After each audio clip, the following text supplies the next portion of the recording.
board. Ito, baka check yung list tapos yung ito. Especially pag malaki yung alon. Kasi sa Pilipinas medyo malalakas yung current. Okay?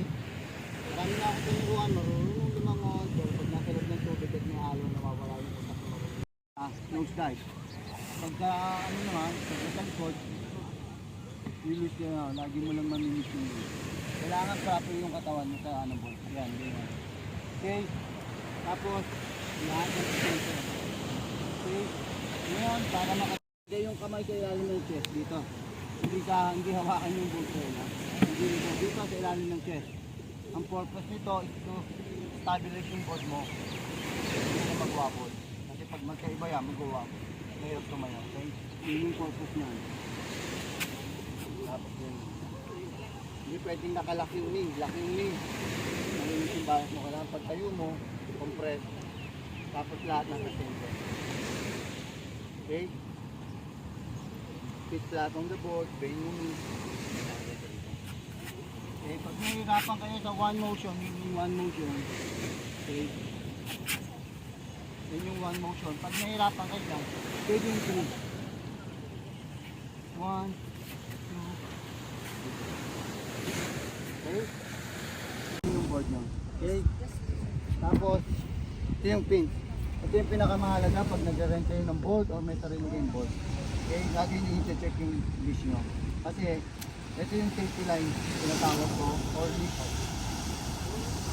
Kung naka-attach sa board, check ito, baka check yung leash, tapos hindi nyo naman check ito, useless yan, okay? Especially pag malaki yung ano, sa atin sa Pilipinas, medyo malalakas yung current. Okay? Marami na akong tinuruan, marunong lumangoy, pero pag nasa loob ng tubig at may alon, nawawala yung utak na marunong lumangoy. Okay? Naging struggle. Kahit napakalaki na ng board niya, yung board itself, yan yung big flotation device nyo. Kaya nga sinasabi ko, pag nagtuturo ako ng swim, ano kinakamatay ng hindi marunong lumangoy, yung tango. Okay, ina-attach ko the ankle kapag ano, either right or left, kung paano kayo tumayo. Okay, yun yung leash. Tapos paano nagay yung sarili sa board?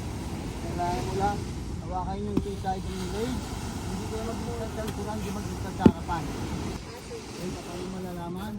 Using your toe, touching the end of the leg. Okay, so pag na too much forward ka, nose dive.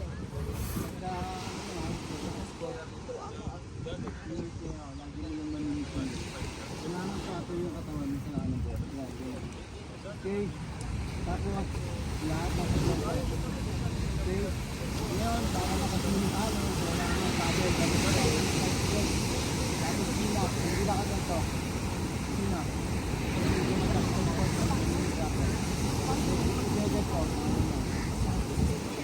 Tapos, pagpapin yung alon mo, yung alon sa board. Makakasin back tapos iaangat niya yan yung mo para tumayo, okay? Para mag-pop up pag hindi ka nakaramdam na yung board mo gumayan ito din yung pag nagawa mo lagay yung kamay sa ilalim ng chest dito hindi hawakan yung board mo dito sa ilalim ng chest. Ang purpose nito is to stabilize yung board mo. Hindi mag-wobble. Kasi pag magkaiba yan, mag-wobble. Kaya tumayo. Yun yung purpose niya.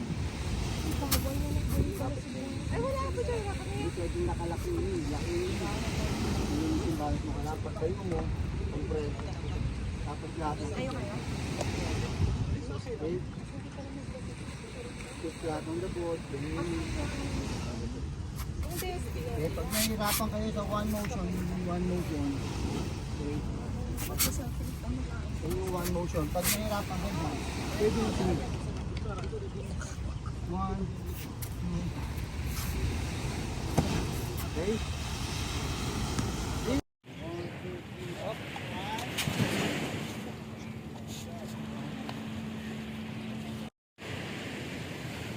And then 1, 2, 3, up, come on. Yan. Okay, tingin sa harapan. Pag tingin nyo sa harap nyo, mamimiss nyo yan.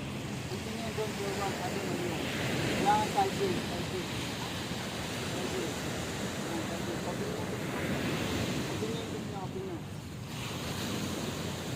tubig ng photo.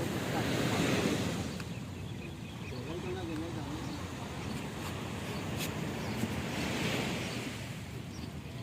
Para